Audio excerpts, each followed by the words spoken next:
22 y 27 de la noche. Continuamos adelante con este especial con el que V Televisión quiere abordar todo lo que ayer sucedía en Santiago de Compostela. Empieza a haber ya algunos ejemplos de solidaridad y de homenajes que se están prestando a las víctimas, a los 80 muertos, pero también al resto de víctimas de este terrible accidente ferroviario que ayer tenía lugar en Santiago de Compostela. Hoy se ha cumplido las primeras 24 horas después del siniestro, así que a las 20:42 minutos, cuando el reloj se paró para muchas personas, hoy han tenido actos de homenaje en 3 estaciones de ferrocarril de Galicia, en Santiago de Compostela, en Ourense y en Pontevedra. Vamos a ver imágenes de lo que pasaba en Compostela con ese minuto de silencio coincidiendo con el cumplimiento de las primeras 24 horas de la tragedia de Angrois.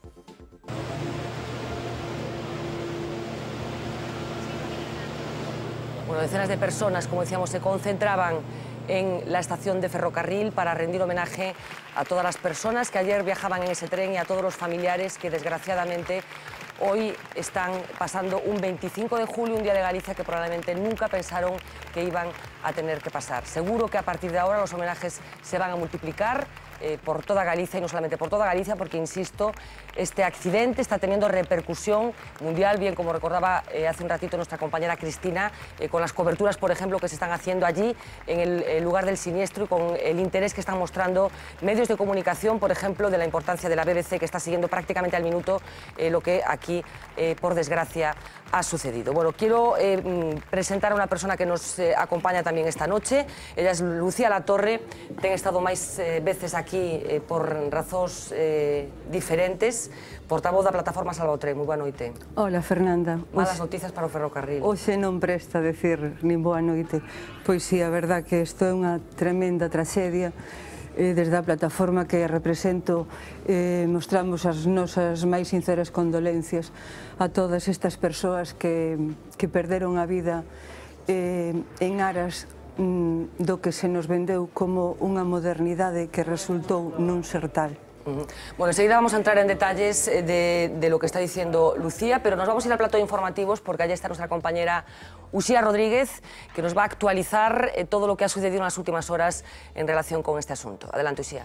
¿Qué tal, Fernanda? Son muchas cosas las que han pasado en estas 26 horas desde que ayer, exactamente como decíais, a las 8:42 de la tarde, el tren Alvia que cubría esa ruta entre Madrid y Ferrol tomara esa curva de Agrandeira y descarrilara en Angrois, a escasos 3 kilómetros del núcleo urbano de Santiago de Compostela. En estos momentos el balance oficial habla de 80 fallecidos, 73 de ellos murieron en el lugar del accidente y otros 7 en los hospitales. Ya está confirmado que no hay más cuerpos entre los restos del tren. 87 personas se encuentran ingresadas todavía, repartidas en diversos centros de toda Galicia. 29 adultos y 4 niños están en estado crítico. Son los últimos datos que nos acaba de facilitar la Consellería de Sanidad. En total, el número de heridos asciende hasta los 178.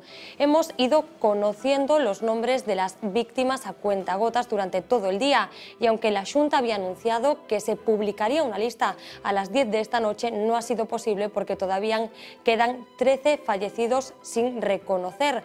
Así que por ahora conocemos 67 nombres, 26 familias además ya han podido recuperar los cadáveres. Conocemos, como decía, 67 nombres y 67 historias, como la de Celtia, de 22 años, que volvía a Galicia tras estudiar en Madrid, o la de Antonio, que viajaba para asistir a la boda de su hermano, para dar una sorpresa a su hermana. Había cogido ese tren Rosalina y no a una funcionaria dominicana.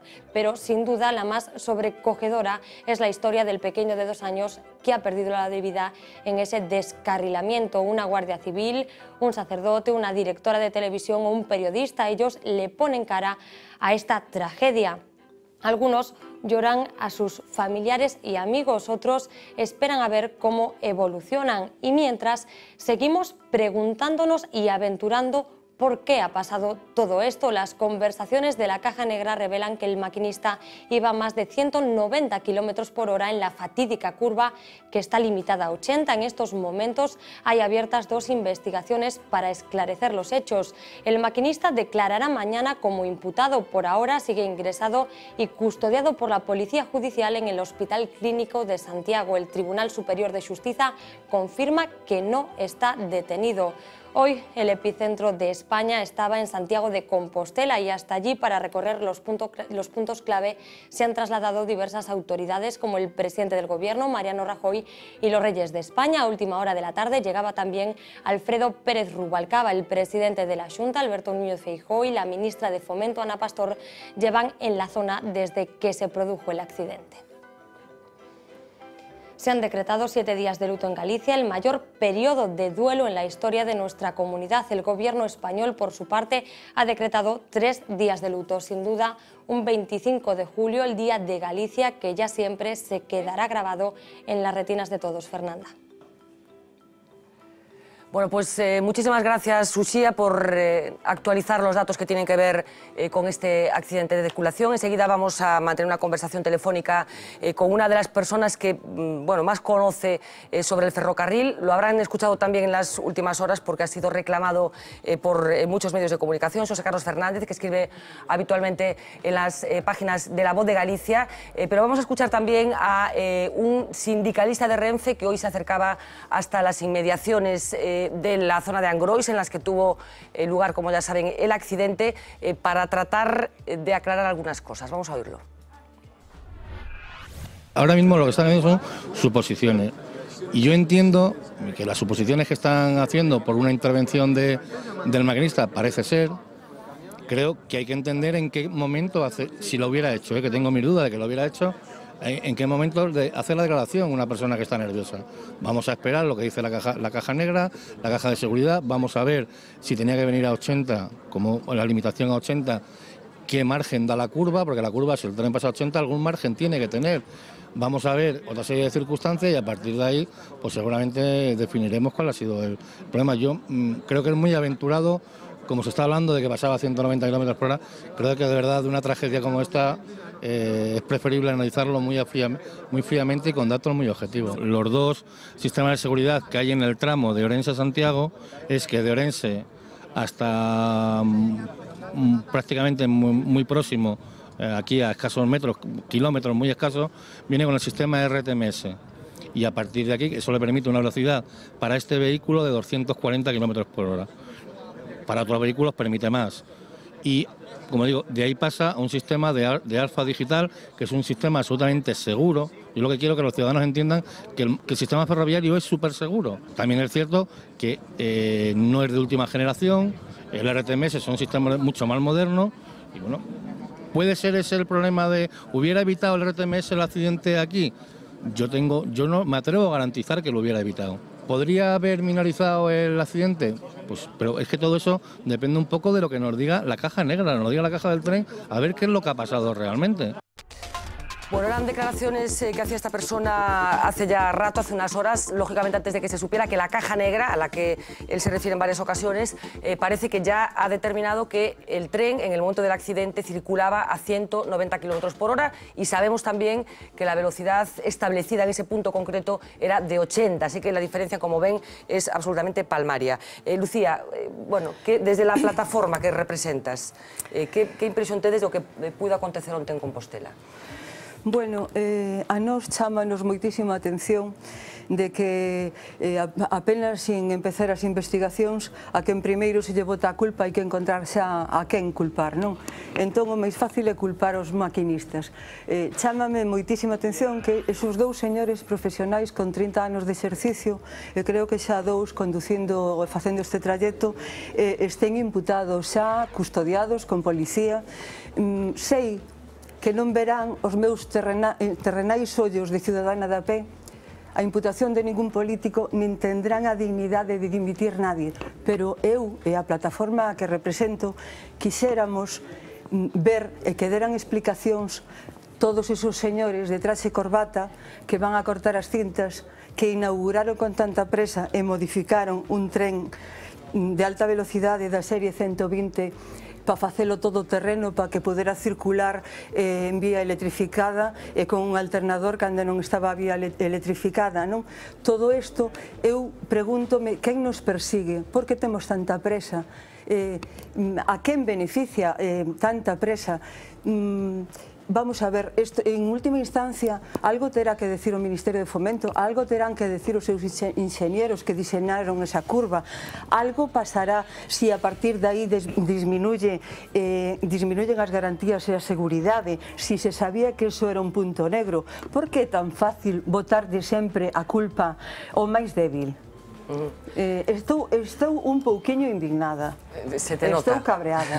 Sí. Carlos, yo no sé si tienes alguna matización un pouco... Lucía... En todo caso, estamos en mans da informática. Posiblemente estes trens, eu non son técnica, non entendo desto, e os nosos técnicos, por desgracia, tuveron que emigrar. Logo falaremos se me das oportunidade eso. Posiblemente esos trens poidan hasta casi circular sin maquinista, non? Porque están diseñados para eso, a intervención humana me parece que é mínima. En todo caso, ten que haber por encima deles persoas moito máis importantes que un simple traballador que responda destos atos. Ou é que ao mellor estamos primando a velocidade sobre a seguridade, porque que manter un kilómetro de vía AVE costa 200.000 euros ao ano. Na situación de crise que temos, será que non somos capaces de mantelo e teremos que recortar en seguridade a costa de siniestros da magnitude como este. Espero que haxa un antes ou un despois e que todos os galegos e galegas a partir de agora nos miremos o ombligo e cando algo se nos vende como progreso e modernidade sexamos capaces de analizalo, si realmente é progreso ou é retroceso. Carlos, non sei se tes algún... Bueno, a mí lo que me apetece casi es hacer lo que hizo el fotógrafo en un momento determinado, sobre todo a raíz de las imágenes y los relatos, ¿no? Yo no querría entrar en un debate técnico, ¿no? Digamos, no procede quizá hoy es el día, ¿no? Entre otras cosas porque hay un montón de sensibilidades en este momento respecto a estos temas. Ya en su momento, y estaba también la plataforma Salvotren, tuvimos un debate sobre si el tren que hoy estamos construyendo es lo que había que hacer o realmente lo que yo creo que el tren que estamos construyendo representa la modernidad. No podemos volver, digamos, al tren del 19, ni siquiera a la línea de los años 40, por tanto, el tren que estamos construyendo es un camino de futuro, ¿no? El debate sobre la velocidad, y históricamente me gusta mucho la historia de los transportes, es un debate perfectamente resuelto, ¿no? Cuando se produce un nuevo medio de transporte, y el nuevo medio de transporte es el ferrocarril que hoy estamos, se produce una desvalorización del ferrocarril anterior, ¿no? Respecto al tema de los culpables, ¿no? Yo creo, me parece bien que en estos momentos no se pueda concentrar la culpabilidad en una persona y que posiblemente, me gustó las palabras del presidente de Asunto de Galicia, que ha dicho que hay unas causas principales, parece, y lo está reflejando también, que la causa principal es un exceso de velocidad y que puede haber también unas causas secundarias. Por tanto, el propio Ministerio está investigando en esa dirección. Bueno, dejadme que atendamos a la persona que les adelantaba, José Carlos Fernández. Muy buenas noches. Hola, buenas noches. Bueno, ingeniero técnico de Obras Públicas. Lo hemos escuchado ya en el transcurso del día, teniendo en cuenta sus vastos conocimientos sobre el ferrocarril, viendo como seguro que ya ha visto imágenes. ¿Le ha sorprendido algo de este accidente por lo que se refiere a la parte técnica? Bueno, a cualquier técnico nos sorprende que el conjunto de previsiones, diseños y digamos, sistemas con que deben de estar dotadas las infraestructuras y los trenes que transportan a las personas, pues acaben dando a entender que han tenido o tienen algunos fallos que permiten que se produzcan estas situaciones luctuosas, ¿no? Pero en concreto, ¿a qué se refiere en concreto? ¿A qué dispositivo se refiere? Bueno, yo no formo parte de la comisión de investigación que determinadas entidades, empresas y administraciones tienen que poner en marcha y ya han puesto. pero lo que quiero referirme yo es que, como técnico que soy y en virtud de lo que hablo, es que hoy en día las tecnologías y los diseños, que además en gran parte de los casos están regidos por reglamentaciones europeas, como digamos las especificaciones de interoperabilidad, no parecen haberse aplicado suficientemente bien en cantidad. En este caso voy a poner entre comillas la palabra en cantidad y calidad, para que aseguren a lo largo de todo el recorrido de la línea el máximo de fiabilidad para prevenir, como es el caso, algún eventual fallo humano, ¿no? Un fallo humano, si lo es, que ha tenido la consecuencia que ha tenido. A ver si usted nos puede aclarar un asunto que llevamos debatiendo prácticamente toda la noche, que se refiere a los famosos sistemas de seguridad. El RTMS, este famoso que compete al AVE, y el ASFA, que al parecer es el que opera aquí en el caso de Galicia. ¿Esto es así? ¿Este tren no tenía el sistema ERTMS? Bueno, vamos a ver. Los dos sistemas conviven, digamos, en el conjunto de la red española. El ASFA es anterior en cuanto a su aplicación práctica a la red de ferrocarriles, y se viene aplicando en España con, vamos a decir, que relativo éxito, hay incluso hasta velocidades de 200 kilómetros por hora, como es, por ejemplo, la línea de Madrid a Valencia vía Albacete, o la línea de Valencia a Barcelona. El ASFA es un sistema que se puede dictaminar como seguro.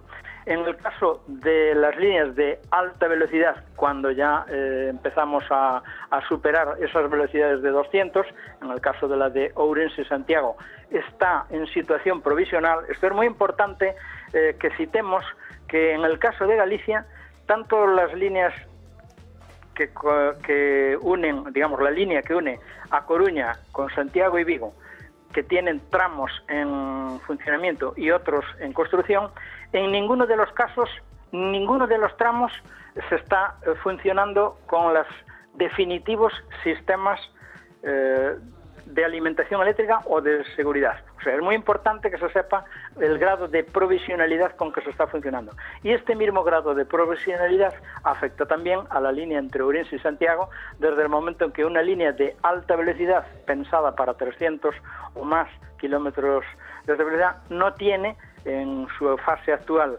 constructiva las características que tendrá que tener allá por el 2018 o cuando corresponda, que permitan la circulación segura de trenes de alta velocidad. Claro. Por ejemplo, esta línea tiene un ancho de vía que no es compatible con los trenes que dispone España para circular por alta velocidad. O sea, no se podría circular por ahí con los trenes que van a Barcelona, a Valencia, a Málaga o a Sevilla, sino que es una situación provisional para mientras no llegan los trenes de alta velocidad. ¿Eso qué significa? Que los sistemas instalados en la línea no son tampoco los definitivos, ni en cuanto a diseño, ni en cuanto a la cobertura de los 87 kilómetros que comprende esa infraestructura, ¿no? Claro, entonces, la carencia en alguno de esos tramos de estos sistemas definitivos obliga, en algunos casos, a controlar o a actuar los sistemas de seguridad con una situación que no llega a cubrir el máximo de seguridad que está previsto en el futuro. Le voy a hacer una pregunta complicada, pero es mi obligación hacérsela. Si el sistema de seguridad vigente hubiera sido el bueno, a lo mejor no se hubiera producido el accidente. Bueno, claro, esa pregunta es una especulación, y mi respuesta es igualmente especulativa. Pensemos que no se habría producido, pero tampoco se puede asegurar porque, como digo, el conjunto de factores que se simultanean cuando se produce un accidente como este caso puede hacer que la influencia de unos sobre otros, nos dé la razón de que sí es cierto o de que no es cierto, ¿no? Ya. Sabemos ya a través de la caja negra que el tren tuvo el accidente cuando circulaba a 190 kilómetros por hora. Ajá. Esto es una barbaridad, supongo. No, no es una barbaridad. En ese punto concreto, en algún digo. punto de la línea. Esa línea, como digo, se ha diseñado y construido, y me consta que con suficiente calidad y control por parte de los organismos que lo tenían encomendado, con los adecuados sistemas y diseños en cuanto a las curvas, que en este caso es lo que puede haber originado la salida del tren de la vía, ¿no? Pero lo que quiero referirme es, el problema no se produce exactamente en donde el tren se sale de la vía, descarrila por una aceleración centrífuga, no. El problema se origina 1 o 2 kilómetros antes, cuando el maquinista ve y tiene que actuar sobre el freno de la locomotora para llegar al señal ejecutiva de 80, y entonces el problema realmente se produce unos minutos antes y 1 o 2 kilómetros antes, cuando no se actúa sobre un tren para que llegue a la señal. Entonces lo que hay es que analizar, no por qué el tren da la vuelta, porque eso es un aspecto físico que en mecánica y digamos en los estudios dinámicos ya se sabe que sucede, sino que por qué no se actuó sobre la velocidad del tren, primero de forma humana, siguiente como un respaldo de la actuación del ASFA, y por qué el tren definitivamente no se para al anularse la acción humana y la acción de control del ASFA sobre el hombre. Está claro. Lo que pasa, yo le voy a hacer una pregunta, pero claro, con esta explicación que está dando, que tiene mucha lógica, no sé si quería decir algo. No, yo no quiero decir más porque... Le decía que es lógico lo que está diciendo, que el problema se produce antes de, claro, que el tren vuelque. Pero sí, el tren es una consecuencia, el vuelco del tren es una consecuencia de no entrar a la velocidad adecuada. Ajá. Pero ¿por qué no entró a la velocidad adecuada? Claro. Porque en el momento que había que haber frenado, no se frenó. No tiene mucho sentido esta pregunta, pero igualmente quiero hacérsela porque es una cuestión que está comentándose en las últimas horas y que tiene que ver con la curva. Efectivamente, el problema fue previo, con lo cual llega a una velocidad inadecuada a la curva. Pero se habla de esa curva como una curva peligrosa, digamos. Este concepto existe también en el ferrocarril. Yo eso tengo que, no digo desmentirlo porque no soy autoridad para ello, pero sí dar mi opinión.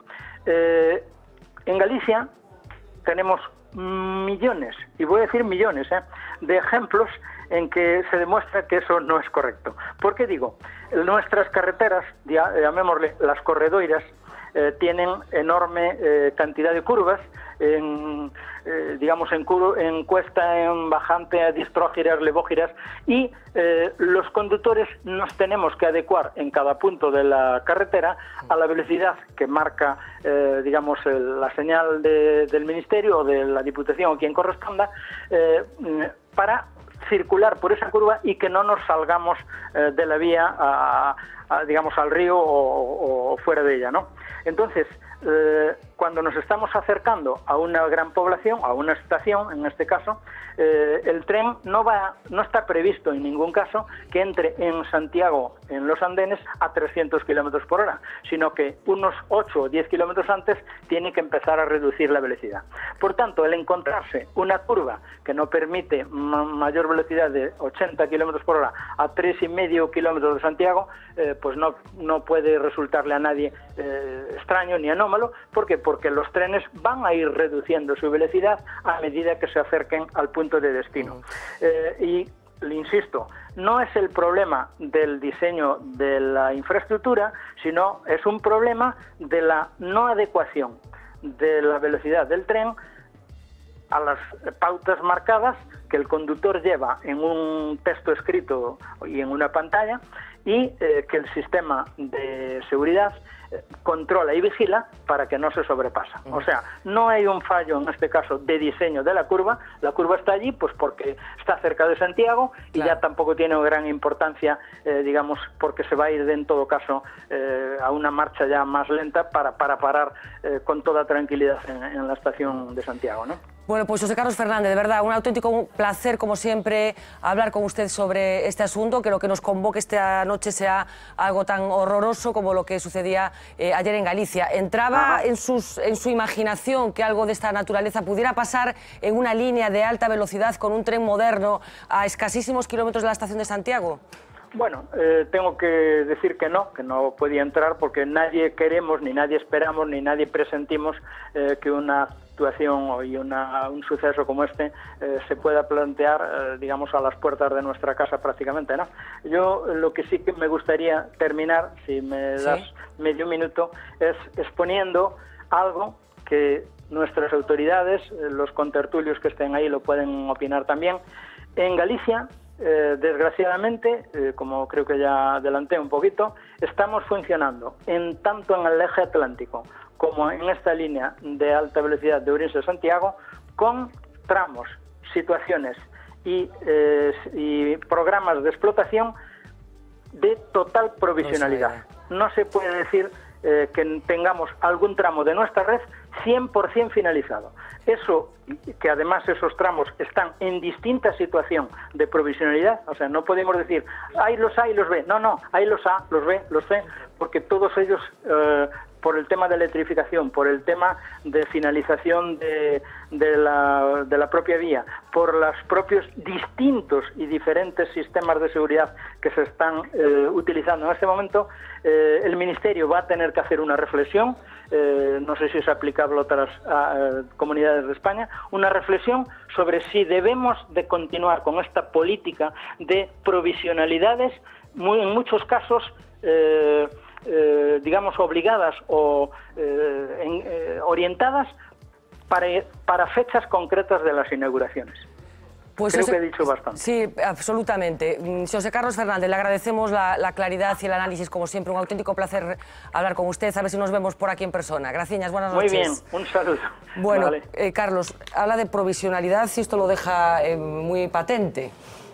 Bueno, yo tendría un buen debate con José Carlos sobre cosas que ha dicho, ¿no?